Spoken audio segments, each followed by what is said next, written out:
Taste the Daily. నమస్తే నేను దేవి, welcome to story board. ఒక్క తప్పు కోడ్ ప్రపంచానికి షాక్ ఇచ్చింది.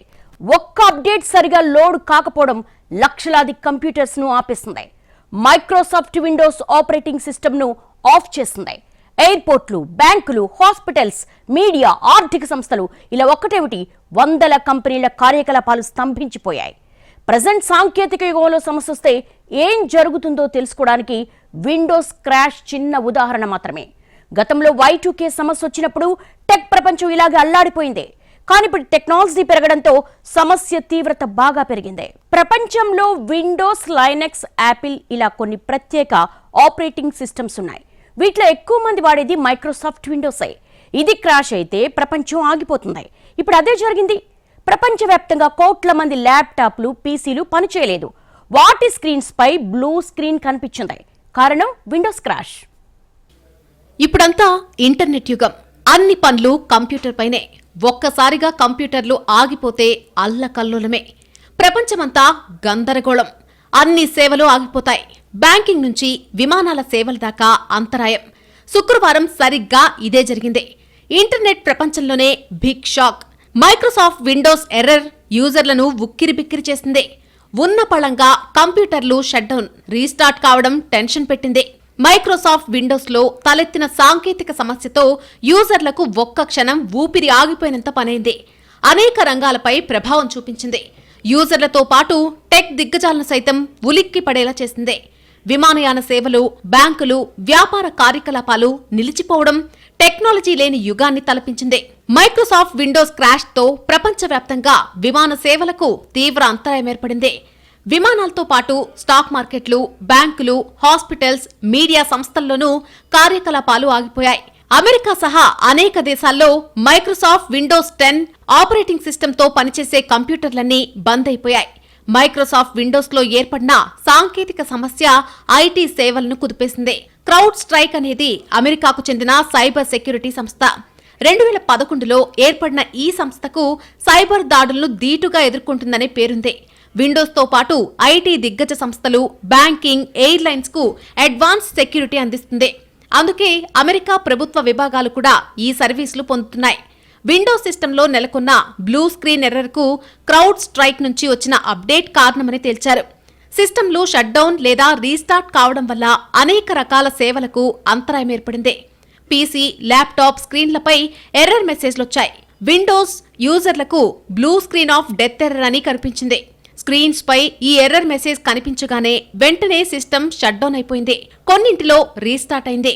అమెరికా, ఆస్ట్రేలియాతో పాటు భారత్లోనూ ఈ సమస్య ప్రభావం చూపించింది. అన్ని చోట్ల ఆన్లైన్ టికెట్ బుకింగ్, ఆన్లైన్ సేవలు ఆగిపోయాయి. అమెరికాకు చెందిన ఫ్రంటియర్ ఎయిర్లైన్స్ కొన్ని విమానాలను రద్దు చేస్తున్నట్టు ప్రకటించింది. America airlines, delta airlines, United airlines లో సర్వీసులు నిలిచిపోయాయి. మన దేశంలో కూడా ఈ ఎఫెక్ట్ పడింది. ఢిల్లీ ఎయిర్పోర్ట్లోనూ సర్వర్లన్నీ కూడా ఆగిపోయాయి. ఆకాష్ ఎయిర్లైన్స్, స్పైస్ జెట్ ఇబ్బందులు ఎదుర్కొన్నాయి. కొన్ని ఎయిర్పోర్టుల్లో బోర్డింగ్ పాస్లను మాన్యువల్ గా జారీ చేశారు. మైక్రోసాఫ్ట్ విండోస్ వాడుతున్న లక్షల మందిపై ప్రభావం పడింది. విండోస్ 10 క్రాష్ అయినట్టు నిపుణులు చెప్పారు.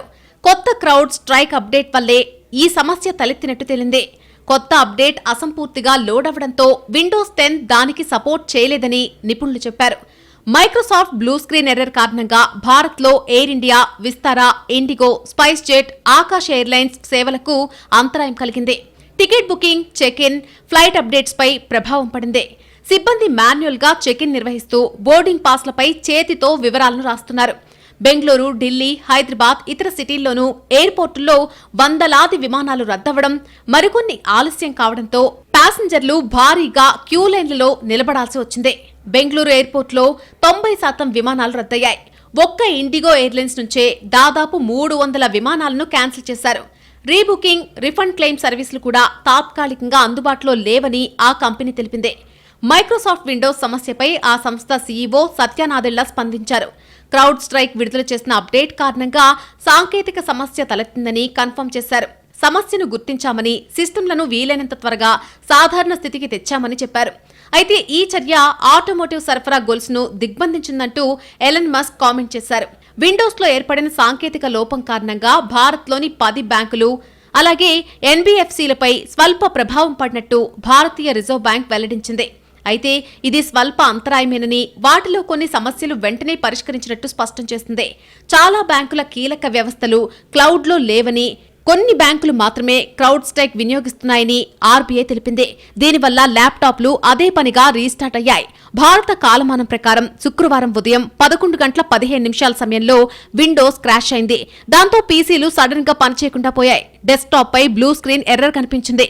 ఆ తర్వాత రీస్టార్ట్ అవుతున్నా మళ్లీ రీస్టార్ట్ అవుతూనే ఉన్నాయి.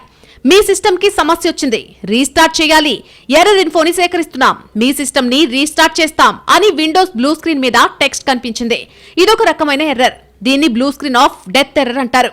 ఒక సిస్టమ్ ఫెయిల్ అవ్వడంతో విండోస్ పీసీలు షట్ డౌన్ అయినట్టుగా తెలుస్తోంది. క్రౌడ్ స్ట్రైక్ అప్డేట్ కారణంగా విండోస్ పనిచేయడం లేదని మైక్రోసాఫ్ట్ తెలిపింది. మన దేశంలో ఎక్కువ మంది వాడేది విండోసే. ప్రభుత్వ ఆఫీసులు, ప్రైవేట్ కంపెనీల్లో ఇదే ఉంటుంది. అందువల్ల ఢిల్లీ నుంచి గల్లీ వరకు విండోస్ సేవలన్నీ కూడా ఆగిపోయాయి. ఎయిర్పోర్టుల్లో విమానాలు కదలలేదు.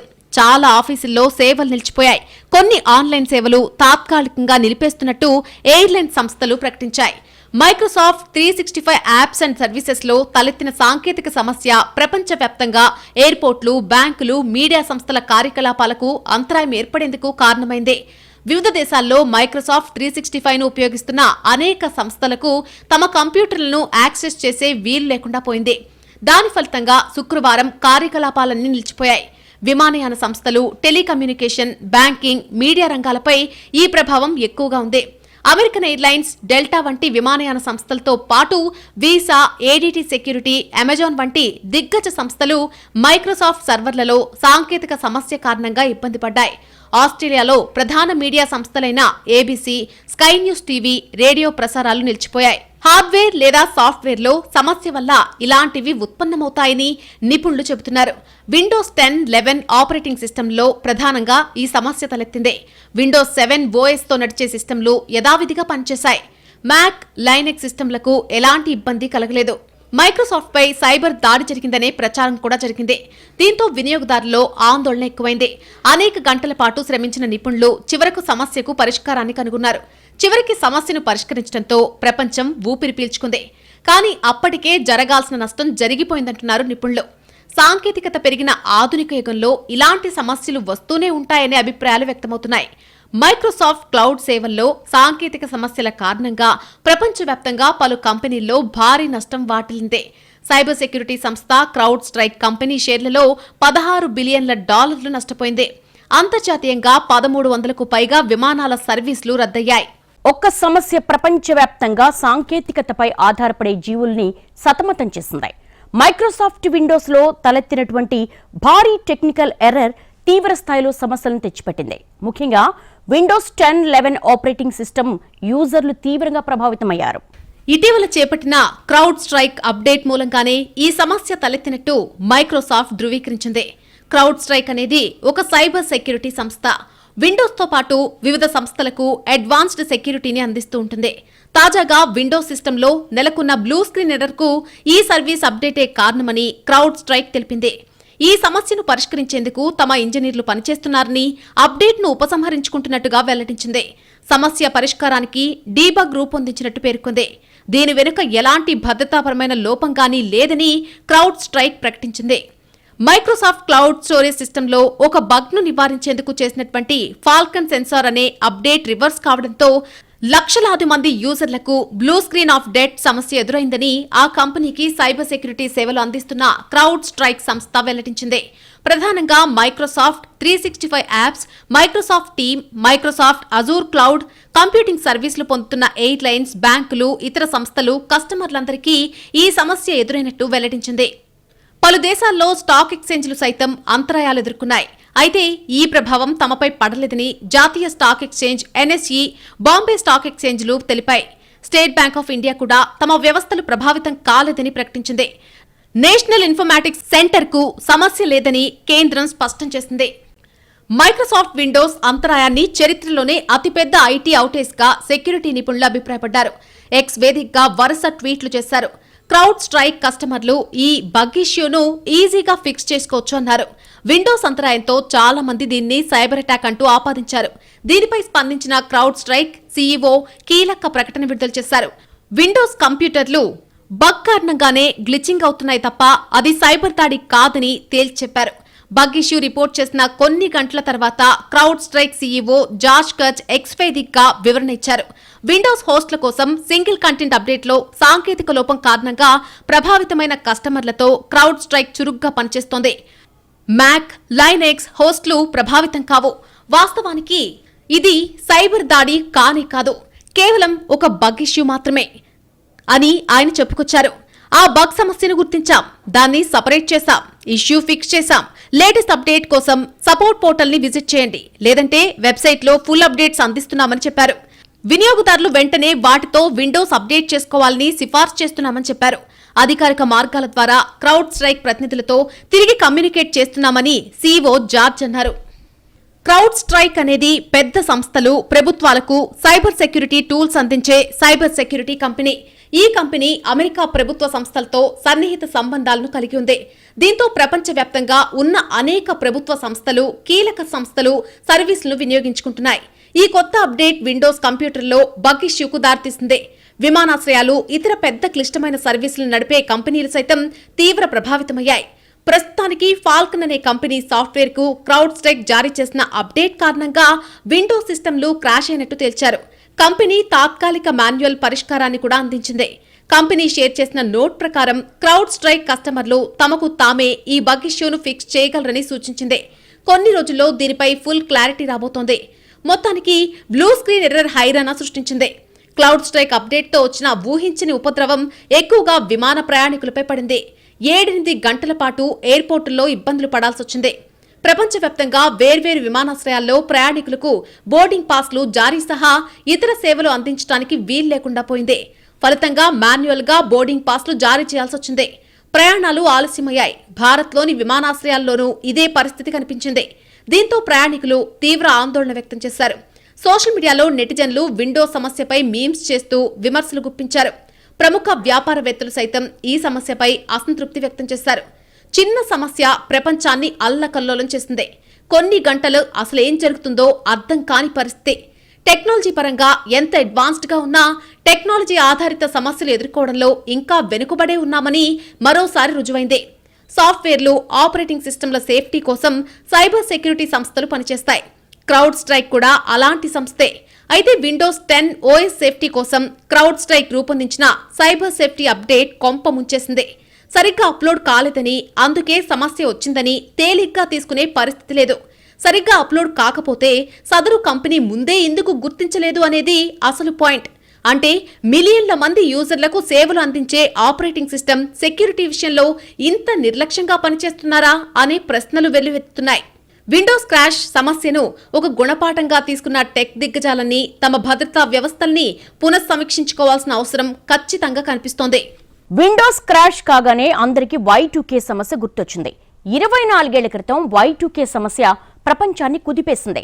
ఏం జరుగుతుందో అని కోట్లాది మంది ఆందోళనకు గురయ్యారు. చివరకు చిన్న సమస్య అని తేలడంతో ఊపిరి పీల్చుకున్నారు. తెలంగాణ రాష్ట్ర పోలీసులు విచారిస్తున్న ఫోన్ ట్యాపింగ్ కేసులో ఒక్కొక్కటిగా బయటకొస్తున్న విషయాలు సంచలనం సృష్టిస్తున్నాయి. సాధారణంగా తీవ్రవాద కార్యకలాపాల వంటి వాటిని పసిగట్టడానికి వాడే ట్యాపింగ్ వ్యవస్థను రాజకీయాల కోసం, వ్యక్తిగత ప్రయోజనాల కోసం, వ్యాపారులను బెదిరించి డబ్బు గుంజడం కోసం ఉపయోగించారన్న ఆరోపణలు, కుటుంబ సభ్యుల సంభాషణలను కూడా విన్నారన్న వార్తలు ఇప్పుడు తెలంగాణ అంతటా చర్చనీయాంశమయ్యాయి. ఇప్పుడు అఫిడవిట్లో చాలా ఆరోపణలకు ఆధారాలు కూడా ఉన్నాయని తేలడం గత సర్కార్ చేసిన నీచమైన పనిని తేటతెల్లం చేస్తోంది. అప్పట్లో దేశంలో పెద్ద చర్చకు కారణమైన పెగాసస్ కంటే పెద్ద రచ్చ ఇక్కడ తెలంగాణలో అవుతోంది. ట్యాపింగ్ పేరుతో చేసిన పనులేంటో బయటపడ్డాయి. కొంతవరకు ఉద్దేశాలు వెలుగు చూశాయి. కానీ అసలు గత ప్రభుత్వ పెద్దల ఆలోచనలేంటో పూర్తిగా బయటకు రావాలని, ట్యాపింగ్ వ్యవహారానికి మాజీ సీఎంని బాధ్యుణ్ణి చేయాలనే డిమాండ్లు వెల్లువెత్తుతున్నాయి. అసలు ఈ ట్యాపింగ్ కేసును CBIకి ఇవ్వాలనే డిమాండ్లు కూడా వస్తున్నాయి. ఇదేదో రాష్ట్ర స్థాయిలో తేలే వ్యవహారం కాదు, మరింత లోతుగా శోధించాలనే చర్చ జరుగుతోంది. ప్రభుత్వం దగ్గరుండి కుట్ర చేసి మరీ ఆ కుట్రను అమలు జరపడం, ప్రైవేట్ సంభాషణలు వినడానికి ఆసక్తి చూపించడం, అసలు ఇలాంటి వ్యవహారం ఊహకు అందడమే కష్టం. అలాంటిది తెలంగాణలో ఏకంగా 10 ఏళ్ల పాటు ఇదే జరిగింది. అంటే గడిచిన దశాబ్దం 4 కోట్ల మంది జీవితాల్లో ఏదీ రహస్యం కాదన్నమాట. అన్ని సీక్రెట్లు సర్కార్ దగ్గర ఉన్నట్టే. ఇంతకంటే దుర్మార్గం, జనానికి చేసే నమ్మక ద్రోహం మరొకటి ఉండదు. ఇలాంటి నీచపు పనులు చేసిన సర్కార్ పెద్దల్ని ఇలాగే వదిలేస్తే ఇదో ట్రెడిషన్ లాగా తర్వాతి ప్రభుత్వాలు కూడా కొనసాగించే ప్రమాదం లేకపోలేదు. అందుకే ఇలాంటి పైత్యపు పోకడలకు ముగింపు పలకాలంటే సమగ్రంగా సీబీఐతో విచారణ జరిపించి మాజీ సీఎంని బాధ్యుణ్ణి చేయాల్సిందేనని డిమాండ్లు వెల్లువెత్తుతున్నాయి. తెలంగాణ ప్రభుత్వంలో ఇంటెలిజెన్స్ విభాగంలో పనిచేసిన కొందరు పోలీస్ అధికారులు ఫోన్ ట్యాపింగ్ చేసినట్టు తెలంగాణ పోలీస్ శాఖ వెల్లడించింది.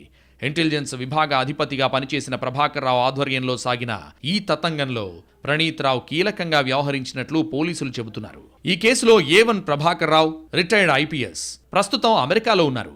A2 ప్రణీత్ రావు సర్వీస్లో ఉన్న డీఎస్పీ అరెస్ట్ అయ్యారు. A3 రాధాకిషన్ రావు రిటైర్డ్ అదనపు ఎస్పీ అరెస్ట్ అయ్యారు. A4 భుజంగరావు అదనపు ఎస్పీ అరెస్ట్ అయ్యారు.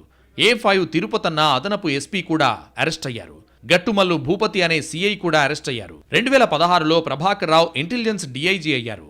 ఈ నిందితులంతా కలిసి పనిచేయడం కోసం ఆయనే స్పెషల్ ఇంటెలిజెన్స్ బ్రాంచ్ కింద స్పెషల్ ఆపరేషన్స్ టీమ్ అని ఒకదాన్ని ఏర్పాటు చేశారని, ఈయనే ప్రణీత్ రావును ఎంపిక చేసి ఆయనకు బాధ్యతలు అప్పగించారని పోలీసులు తెలిపారు. వీరంతా కలిసి ప్రతిపక్ష నాయకులు, అధికారపక్ష నాయకులు, ప్రస్తుత ముఖ్యమంత్రి రేవంత్ రెడ్డి, సినిమా, వ్యాపార ప్రముఖుల ఫోన్లు ట్యాప్ చేశారు. ఈ మొత్తం వ్యవస్థకు సుప్రీంగా ప్రభాకర్ రావు, కీలకంగా ప్రణీత్ రావు వ్యవహరించారు. వారిచ్చిన సమాచారం ఆధారంగా క్షేత్రస్థాయిలో రాధాకిషన్ రావు పనిచేశారు. ఈ విషయంలో డీఎస్పీ ప్రణీత్ రావుకు ఉన్నతాధికారి ప్రభాకర్ రావు విపరీతమైన స్వేచ్ఛ ఇచ్చారు. ఈ విషయాలను నిందితులు తమ కన్వెన్షన్ స్టేట్మెంట్లో ఒప్పుకున్నారు. విదేశాల నుంచి తెప్పించిన పరికరాలు వాడి చట్ట విరుద్ధంగా ఈ పోలీస్ అధికారులు ఫోన్ ట్యాపింగ్ చేశారు. సాధారణంగా చట్ట ప్రకారం ప్రభుత్వ అనుమతితో ఫోన్ ట్యాపింగ్ జరుగుతూ ఉంటుంది. అది ఎక్కువగా తీవ్రవాద కార్యకలాపాల కట్టడికి వాడతారు. దానికి పెద్ద ప్రొసీజర్ ఉంటుంది.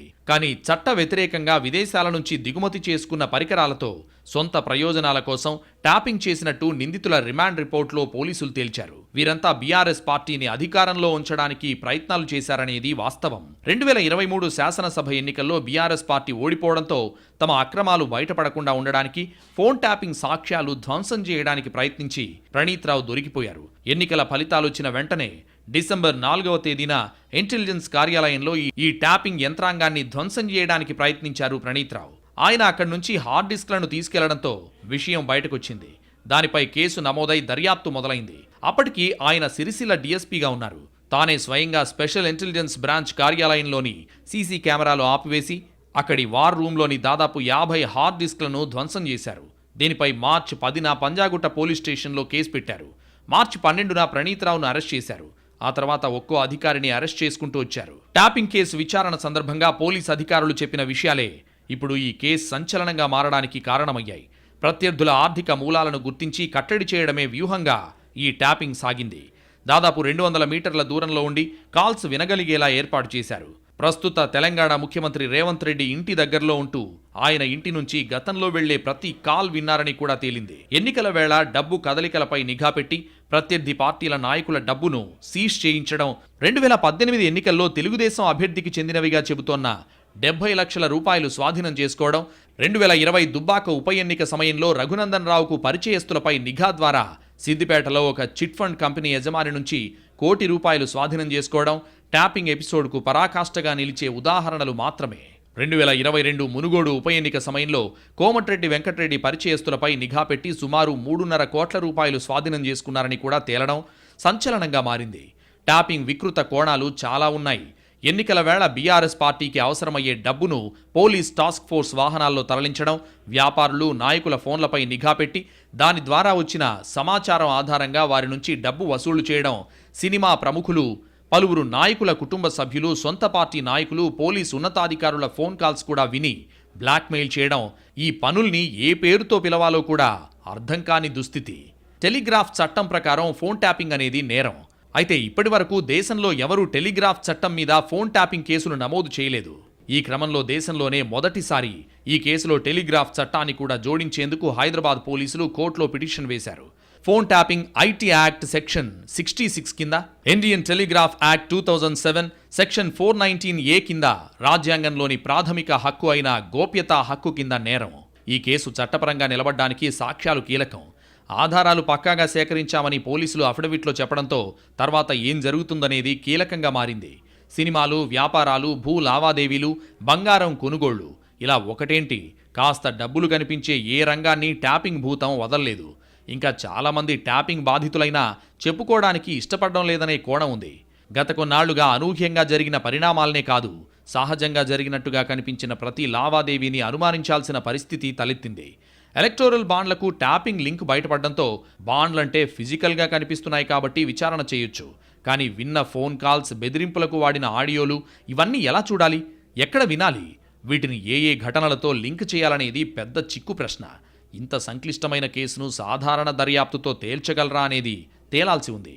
పోలీసులు ఇప్పటికే కొన్ని ఆధారాలు సేకరించినా సమగ్ర సమాచారం వెలుగు చూడాలంటే కేసు సీబీఐకి ఇవ్వాల్సిందే అనే వాదన గట్టిగా వినిపిస్తోంది. ఇప్పటిదాకా దేశంలో అడపాదడపా జరిగిన ట్యాపింగ్ ఓ లెక్క, ఇప్పుడు తెలంగాణలో జరిగిన ట్యాపింగ్ మరో లెక్క అనే చర్చ జరుగుతోంది. అసలు ఇంత నిస్సిగ్గుగా, ఇంత బహిరంగంగా, ఇంత బరితెగించి ట్యాపింగ్ చేసిన ఘటన గతంలో జరగలేదంటే అతిశయోక్తి కాదు. ట్యాపింగ్ చేయాల్సిన వారితో ఏమాత్రం సంబంధం లేకుండా ట్యాపింగ్ జరిగింది. జీవితంలో ఎప్పుడూ ట్యాపింగ్ పేరు కూడా వినని వ్యక్తులు అనూహ్యంగా ట్యాపింగ్ను సొంతానికి వాడుకున్నారు. అదేదో మనుషుల్ని కిడ్నాప్ చేసి కుటుంబ సభ్యుల్ని బ్లాక్మెయిల్ చేసినట్లుగా ఎవరి వాయిస్ కాల్స్ వారికే వినిపించి పెద్ద మొత్తంలో డబ్బు గుంజడం నయా దారి దోపిడీ అని చెప్పక తప్పదు. ఓ రకంగా బ్లాక్మెయిలింగ్కు ట్యాపింగ్ నిందితులు కొత్త కోణాన్ని జత చేశారనే చెప్పాలి. అసలు ట్యాపింగ్ ఇంత తేలిగ్గా చేయొచ్చా అని ఆశ్చర్యపోయేలా కొత్త ట్రెండ్ సెట్ చేశారు. ట్యాపింగ్ పేరుతో జరిగిన అరాచకం అంతా ఇంత కాదు. కాల్ వస్తుందా, వినేయ్, సీక్రెట్ సమాచారమా, రికార్డ్ చేసేయి, మన నెట్వర్క్ లేని చోట దందా జరుగుతోందా, అర్జెంటుగా అక్కడ సర్వర్ పెట్టేయి. ఇంత సింపుల్గా జరిగింది ట్యాపింగ్ బాగోతం. రాజకీయ నేతలు ఏదో ఉద్దేశంతో ట్యాపింగ్కు కాస్త సడలింపిస్తారు. పోలీస్ అధికారులు ఇంకేవో ఉద్దేశాలతో మరికాస్త ఫ్రీ హ్యాండ్ ఇస్తారు. కానీ ఏం చేసినా, ఎంత చేసినా ఓ అదృశ్య పరిధిని పెట్టుకుంటారు. కానీ తెలంగాణ ట్యాపింగ్ టీం మాత్రం ఏ రూలు ఫాలో కాలేదు. ట్యాపింగ్ పేరుతో బరి తెగించారు. విచ్చలవిడిగా బెదిరింపులకు దిగారు. బలవంతంగా డబ్బులు లాక్కున్నారు. ఇవ్వకపోతే టార్చర్ పెట్టారు. కొన్ని డేంజరస్ శాంపుళ్లు కూడా ట్రై చేశారనే వాదన గట్టిగా వినిపిస్తోంది. ఇంట్లో ఆఫీస్, రోడ్డు మీద డివైస్, ఆఫీస్లో సర్వర్, అంతేనా, బేస్మెంట్, పేవ్మెంట్, ఇలా దేన్ని వదలలేదు. ఎక్కడ వీలైతే అక్కడ, ఎక్కడ బ్లాక్మెయిలింగ్కు అవకాశం ఉంటే అక్కడ, ఎక్కడ ఛాన్స్ ఉంటే అక్కడ, ఎక్కడ కుదిరితే అక్కడ, కాదేది ట్యాపింగ్కు అనర్హం అన్నంత రేంజ్లో చెలరేగిపోయారు. తెలంగాణలో గత సర్కార్ చేసిన ట్యాపింగ్ దుర్మార్గం పేరు మోసిన తీవ్రవాద సంస్థలు, మాఫియా ముఠాలు చేసే నేరాల కంటే తక్కువేం కాదు. మరో మాట చెప్పాలంటే అంతకు 4 ఆకులు ఎక్కువే చదివినట్టుందనే చర్చ జరుగుతోంది.